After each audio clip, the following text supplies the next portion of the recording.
Have you ever felt like there's just too much on your mind and you can't get anything done? That's probably your mental bandwidth maxing out. Hi, my name is Junius. I'm a medical student in New Zealand, and in this video, I'll be going over what mental bandwidth is and the 4 things I do to help me maximize my mental bandwidth. So what is mental bandwidth? The way I like to think about mental bandwidth is that it's the amount of mental energy and focus I have available. I like to think about an old computer, right? Remember dial-up back in the day where we had to establish an internet connection each time? Imagine dial-up, and when you have too many tabs open, the computer starts to slow down and it becomes harder to do work. It becomes an unpleasant experience. So I like to think about mental bandwidth the same way. When we use too much of our mental bandwidth, it becomes harder to be as productive, stay focused, and make decisions.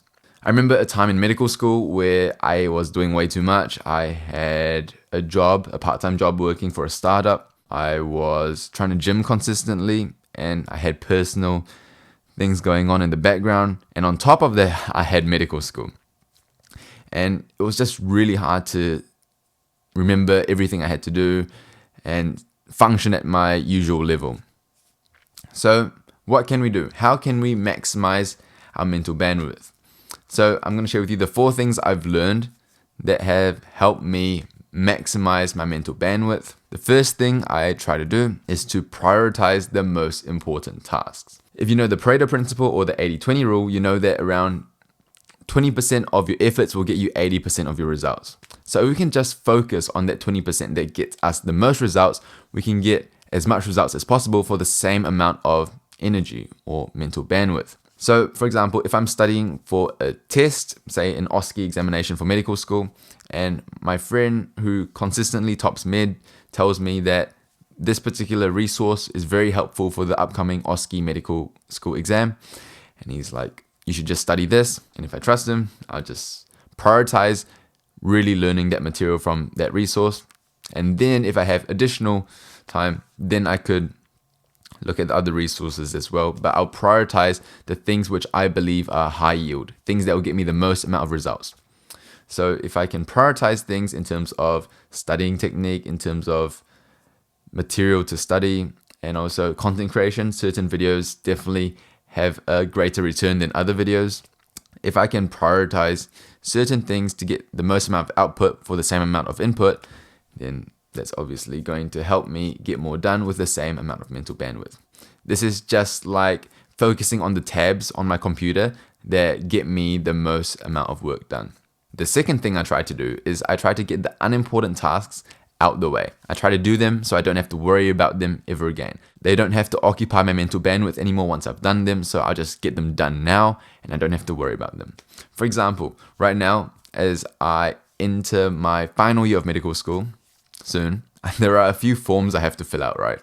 So whenever I get a notification about one of these forms, and if I'm not busy, then I just try to do whatever is required of me immediately. So then I don't have to worry about having to do that again. I can get it out of the way and I don't have to use mental bandwidth to remember to do that later. And I generally have this 2-minute rule where if something takes less than 2 minutes and I'm not busy, I just try to do it right away. And if we think about the computer analogy, this is like going to the unimportant tabs, doing the work we need to do on them and then closing them so it doesn't occupy our computer power. So the third thing I try to do in terms of maximizing my mental bandwidth is to use tools. An example of a tool is like Google Calendar, right? Whenever I have an event, I try to put it into my calendar as soon as possible. If it's not in your calendar, it doesn't exist. This is what I try to tell myself. For example, in medical school, on my runs, I often will have teaching sessions with the doctors. And whenever I get notified of these teaching sessions, I try to put it into my calendar as soon as possible.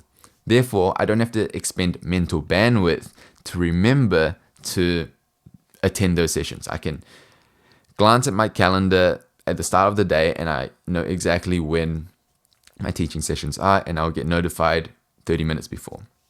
So if I can use tools to almost outsource my mental bandwidth to something external, then that's going to help me get more done with the same amount of mental bandwidth. If we go back to the computer analogy, this is like using an external hard drive to increase our computer storage.